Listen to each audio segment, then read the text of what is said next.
Pour le premier épisode de 2020, Sandra et moi, on jase de comment optimiser et rentabiliser ton temps pour pouvoir en faire plus dans le même temps. Puis aussi, je voudrais prendre un petit 2 secondes pour parler du party de Noël du 18 janvier. Il reste des billets et c'est le temps de l'acheter. Il y a plein de tirages de prix, c'est souper, c'est conférences, c'est party avec une DJ chanteuse. Donc, je mets le lien dans la description. Bienvenue à Secret Compagnie, Un podcast animé par Sandra Major, l'enseignante du secret derrière lesucofo.com. et Véronique Lecourt, entrepreneur en série derrière Sugart et l'agence gourmande. On veut t'aider à prendre des décisions réfléchies pour ton entreprise sucrée.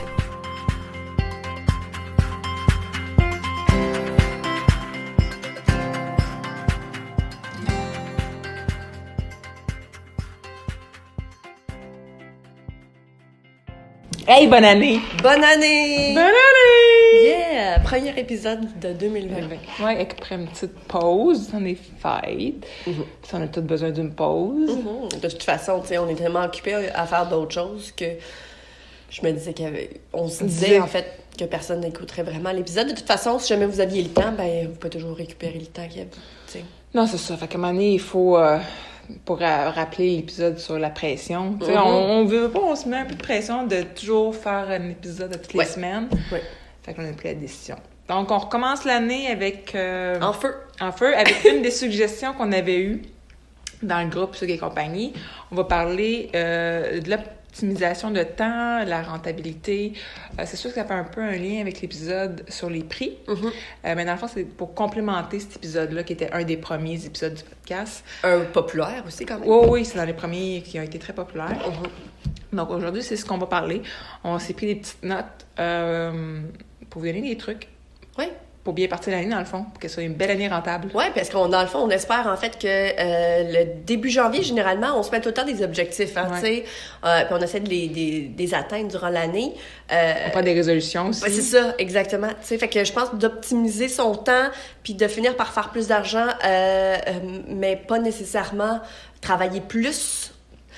C'est peut-être une bonne esprit à avoir, tu sais, dans le fond, pour 2020. Peut-être que ce serait une bonne façon de commencer l'année, tu sais, une planification, finalement, de ton année, puis de te dire, regarde, je vais planifier mes choses en conséquence, puis au bout du compte. C'est ça, tu vas finir par faire plus d'argent, tu sais.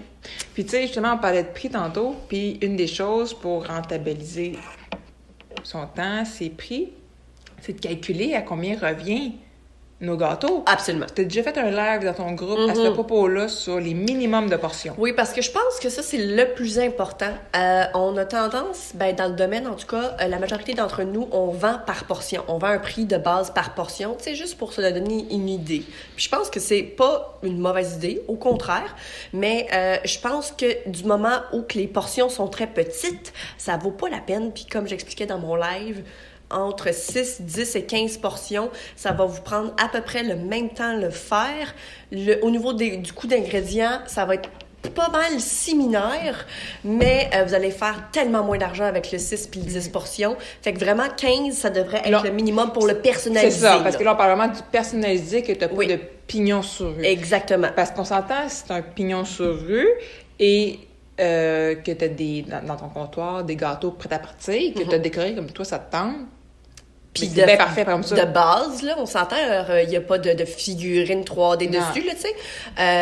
C'est bien correct comme ça. Exactement. Tu sais, dans ce temps-là, je pense que c'est efficace, puis je pense que ça peut être très rentable. Mais pour quelqu'un qui fait ça à la maison, puis qui personnalise des gâteaux, un 6 puis un 10 portions, c'est non selon moi. Parce que c'est ça, on calcule pas tout le temps, puis j'aimerais ça parler de l'outil que Mélanie Mathias de Maman Gâteau a.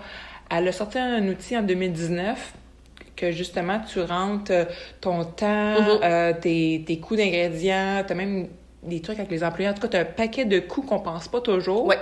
Puis, ça, justement, ça te donne ton prix de rentabilité. Voilà. Combien tu devrais charger, en fait. Oui, c'est ça. Fait qu'on on va mettre le lien dans la description de l'épisode. Je trouve que ça vaut la peine. Je me souviens plus combien qui est son outil, mais c'est un investissement que je suis certaine qu'il va valoir la peine. Ah, c'est clair. Tu sais, le fait de vous aider, en fait, figurer, en fait, combien vous devriez charger pour tel et tel projet, je pense que ça peut vous simplifier la vie, tu sais. Puis justement, je pense que d'optimiser son temps, ça, de pas être obligé de faire 10 000 et un calculs puis que tu as un outil, finalement, qui t'aide à le faire, ben là, tu viens de sauver du temps. Oui. Tu sais, donc, au bout du compte, tu as sauvé de l'argent. Exactement. Fait que c'est définitivement à ne pas négliger. Donc, l'outil à Mélanie, ça pourrait être vraiment quelque chose de très efficace pour votre entreprise. Ça, c'est clair. Oui. Je pense que une chose aussi qu'on a tendance à faire, pas juste dans le domaine du gâteau, en fait, parce que, comme Véronique va vous le mentionner un peu plus tard, je pense que d'offrir un peu de service au départ et peu de choix à vos clients va vous faciliter la vie. Tu sais, je pense, entre autres, j'ai déjà vu des gens dans le domaine avoir littéralement une liste de 30 et plus options de garniture, de saveurs, de glaçage puis de gâteaux. Oui, ça vient que ça avait beaucoup de choses à gérer, Oui. beaucoup de produits à gérer, mais aussi ça mêle le client. Il ne sait plus quoi choisir.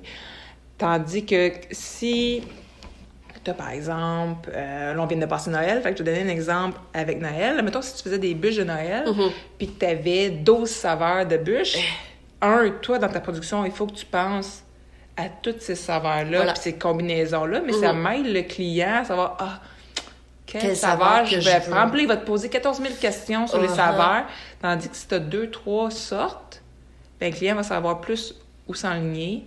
Puis justement, il va avoir moins peur de commander parce qu'il dit j'ai 3 saveurs, c'est simple, c'est... Merci, bonsoir. Merci, bonsoir. Tu vas peut-être même faire plus de commandes comme ça. Faciliter ta vie à toi, mais celle de ton client aussi. Ben c'est ça. Puis tu sais, admettons, si tu fais des gâteaux, des cake pops, des cupcakes, des biscuits, puis tu sais que ça se décline tout ça en tout plein de saveurs, à un moment donné, ça fait énormément de gestion. Énormément. Puis moi, je vais donner un exemple. Quand j'ai commencé à faire des biscuits, je me vantais que j'avais plein de sortes de saveurs de pâte, plein de sortes de saveurs de glaçage. Pour finir par finalement offrir chocolat des fois, puis tout le temps vanille amande, puis mon pain d'épices. Toutes mes 14 autres saveurs, là, je les offrais plus parce que quand les gens, justement, quand j'avais comme 12-14 saveurs, je ne me souviens plus combien, puis ils me disaient je sais pas quoi prendre. Qu'est-ce que tu me suggères? Bien, je finissais toujours par suggérer vanille amande parce que c'est ça qui plaisait pas mal à tout le monde puis que je sortais le plus. Puis moi, c'était plus vraiment rentable parce que quand je faisais une batch pour un client, mais je pouvais en glisser pour un autre aussi dans la même batch sans devoir faire deux fois la même chose. Dans le fond, qui est de la rentabilité. L'optimisation de ton temps, là, dans le fond, c'est ça. C'est le fait que tu peux cuire le gâteau d'un client, mais en même temps, cuire le gâteau de ton autre client en même temps parce que vous avez pas probablement la même pâte, la même saveur. Tu sais, comme que ce soit un glaçage à la vanille pour un glaçage à la vanille pour l'autre, ben tu le fais en même temps. Tu sais, fait qu'automatiquement, tu viens de te sauver, Caroline, la moitié du temps, certains au moins. Là. Donc, automatiquement, je pense que d'optimiser de son temps, le choix de saveur, oui, c'est sûr que tu veux quand même offrir 2-3 options, je veux dire, c'est sûr. Ben de là à faire comme 14, 15, tu sais, non, c'est ça. Même si ça finit plus. Puis, c'est ça, puis il y avait quelqu'un aussi qui posait la question au niveau du temps, mettons, de préparation, des commissions, puis tout ça. C'est sûr que si tu acceptes tout le temps du dernière minute, ben tu es toujours en train de courir d'un bord puis de l'autre. Exact. Pour aller chercher les choses qui te manquent. Voilà. Fait en disant non, en apprenant à dire non, pour pas paraphraser une de nos premiers épisodes, ben tu vas rentabiliser ton temps. Ben c'est sûr. Parce que tu vas aller à l'épicerie juste une fois dans la semaine. Ben c'est ça. Tu vas aller acheter ton beurre juste une fois dans la semaine au lieu de 2 ou 3. Ou tu vas l'accumuler dans un spécial puis tu vas le mettre au congélateur. Oui, c'est ça. Il y a ça mais aussi. tu iras pas... par exemple, si en plus, imaginons que vous acceptez tout à la dernière minute puis la personne elle veut, je sais pas moi, un gâteau aux épices puis là tu te rends compte, j'ai pas d'épices. Ben c'est ça. Faut que j'aille... tu sais, comme, faut que t'ailles à l'épicerie ou peu importe la grosse site que tu commandes tes affaires d'habitude, faut que tu te déplaces pour aller acheter genre de la cannelle. C'est ridicule parce que là, t'optimises pas ton temps, mais pas pantoute, là. Tu sais, te déplacer pour une copote de pièces, c'est ridicule. Donc, je pense que c'est ça. Je pense qu'il faut comme prendre des décisions, puis il faut réfléchir. En fait, il faut comprendre que il y a des répercussions à toutes les décisions que vous allez prendre dans votre entreprise. Puis d'optimiser son temps, c'est des fois de dire non pour une commande. Puis ça a l'air niaiseux parce que tu dis non à de l'argent. Non, je dis non parce que, en fait, c'est parce que sinon je vais en perdre, tu sais. Oui, puis aussi, c'est parce que si tu dis oui à cette fois-là, ben après ça, la fois d'après, le client va dire, ah ben la dernière fois, elle a dit oui. Oui, fait que là, tu vas toujours te ramasser avec du dernière minute. Mm-hmm. Puis oui, c'est normal qu'au début, il y ait des semaines que tu n'en auras pas de Ouais. commande. Puis là, tu vas attendre à te dire, ah mais oui, je vais dire oui, même si c'est une dernière minute de 2 jours. Oui, mais justement, il ne sera pas rentable. Ben non. Ton dernière minute de 2 jours. Tu sais? Fait que oui, tu peux le faire si ça te tente, mais mentionne au client que tu fais une exception, puis que ce ne sera pas toujours comme ça. Non, t'sais. c'est ça. Comme ça, tu prévois pour les fois d'après. Puis, c'est justement, en disant non aux dernières minutes, tu peux mieux planifier 2-3 semaines d'avance tes commandes, tes planifications. Tu sais, il y a des filles, justement, de gâteaux que, bon, là, c'est sûr que ça fait plusieurs années qu'ils en font, mais qui sont complètes des mois à l'avance. Ah, ben oui, absolument. Puis, je voyais, justement, Myriam Lafont, en décembre, quand son conjoint qui est venu travailler avec... à temps plein à son entreprise. Il a fait une liste de toutes les cuissons qu'il avait à faire. Fait que lui, il savait ce qu'il avait à faire. Exact. Il avait toutes les cuissons à faire parce qu'il savait pour la semaine tout ce qu'il avait à faire. Fait que c'est de se faire des listes. Oui, les listes, c'est super important. C'est ça, parce que toi, je sais que dans les points, tu as les listes. Tu sais, fait que oui, il y a les listes d'épicerie, mais il y a aussi tes listes de planification. Absolument. De ce que tu as à faire. Tu sais, si tu dis, ben moi, je fais toutes mes cuissons telle journée. Voici ce que j'ai besoin de faire cuire. C'est ça. Ouais. Ça va vraiment optimiser ton temps parce que tu peux planifier en conséquence, te dire, OK, bon, si je fais cuire ce gâteau-là d'avance, comme si je fais cuire, mettons, mes gâteaux vanille, pendant que ça cuit, ben j'ai le temps de faire d'autres choses. Tu sais, comme il y a vraiment une planification à faire à ce niveau-là, donc des listes, c'est vraiment parce qu'on s'entend que les gâteaux... Parce que tu as déjà fait un article de blog là-dessus que ça se fait pas toute la veille. Ah, sac non. Qu'est-ce que c'est? Non.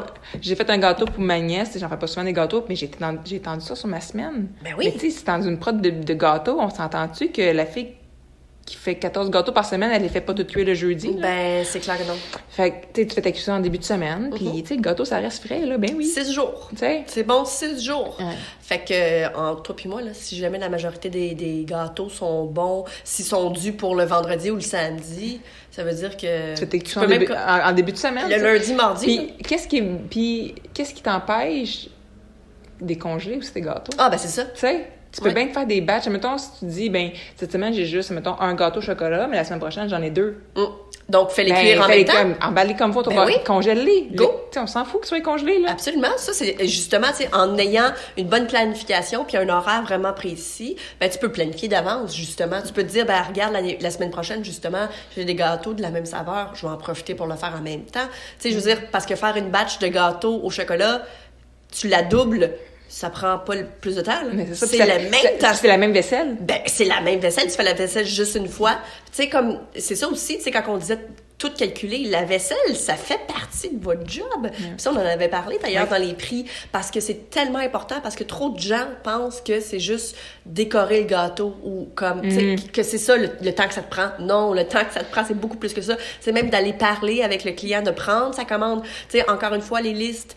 Si jamais les clients, ils ont toujours les mêmes questions. Oh, oui. Toujours. Donc, encore une fois, des listes, d'avoir déjà de préétabli des réponses, que ce soit du copier-coller. C'est ça, parce que tu peux te faire un document dans Word. Exact. Puis quand tu réponds tes courriels, tu t'en vas rechercher les mêmes réponses. Exact. Tu fais un copier-coller dans tes courriels, puis c'est fini là. Puis parlant de courriel, justement, t'es pas obligé de répondre à tes messages, soit Messenger ou courriel, 2 minutes après qu'ils soient arrivés dans ta boîte. Ouais.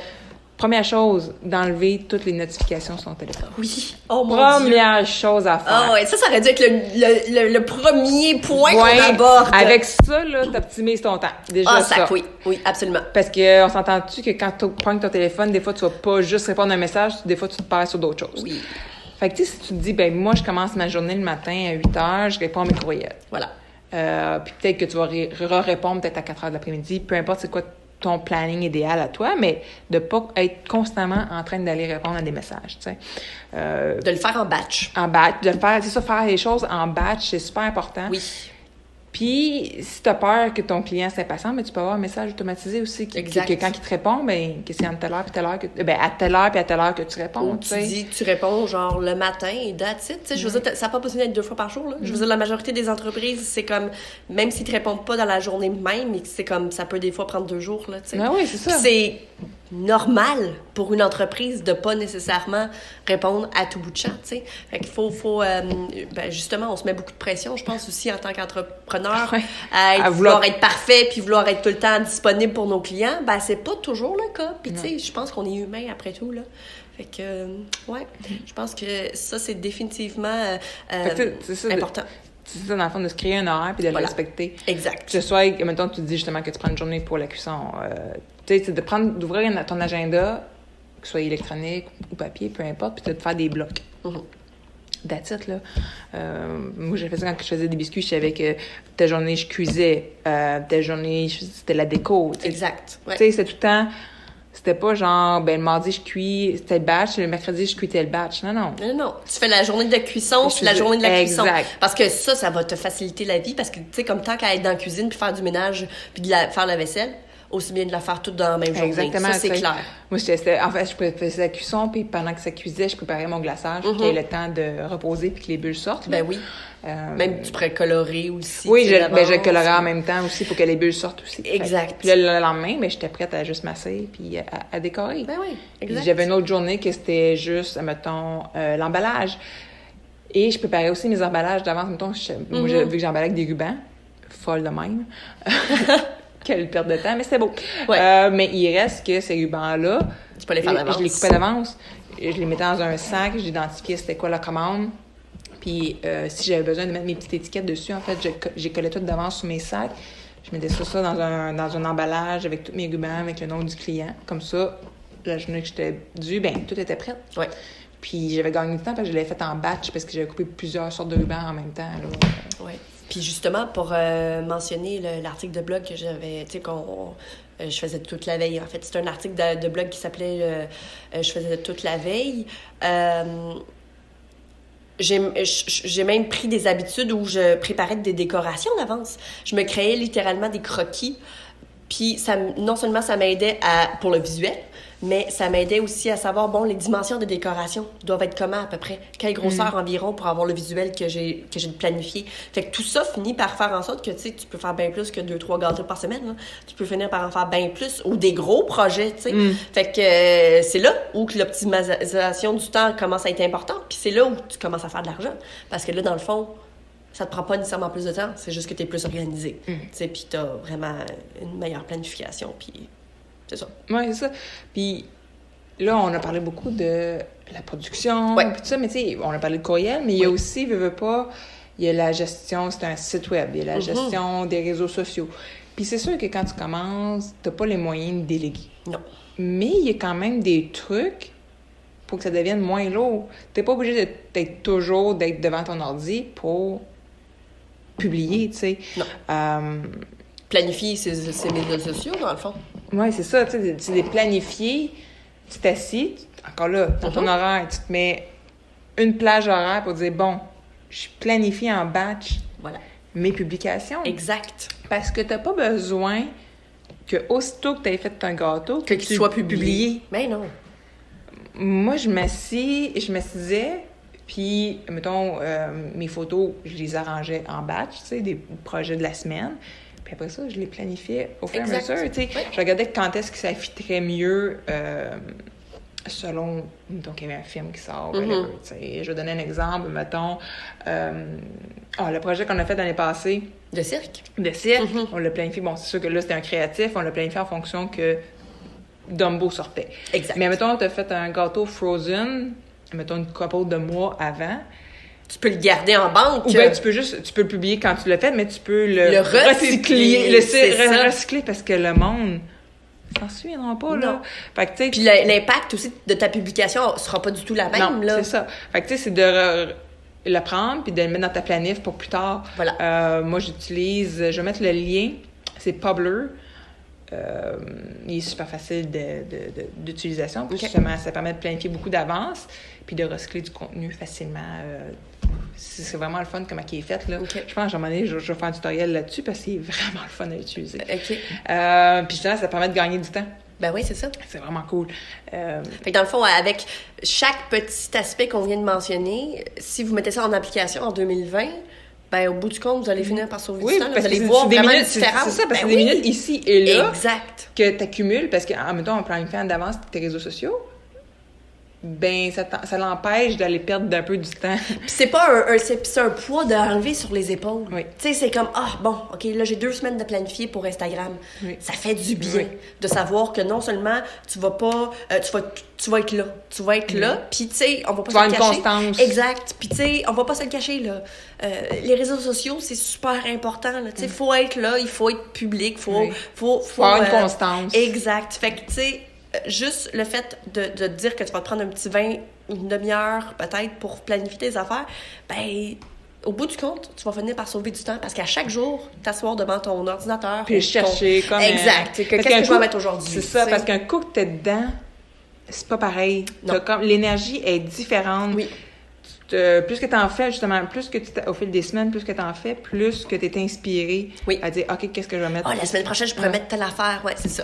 C'est sûr que ça t'inspire tout le temps. Des fois, justement, c'est pas nécessairement toujours des photos non plus de gâteaux. Tu peux partager un article de blog qui va parler d'organisation de mariage. Ouais. Si ta clientèle, tu veux faire des gâteaux de mariage, ben, tu peux parler de ça. Ben oui. Tu peux partager un article de mariage, tu sais. C'est très bon pour le site Internet, en plus. Tu sais, c'est d'aller voir ce que ta clientèle a veut, là.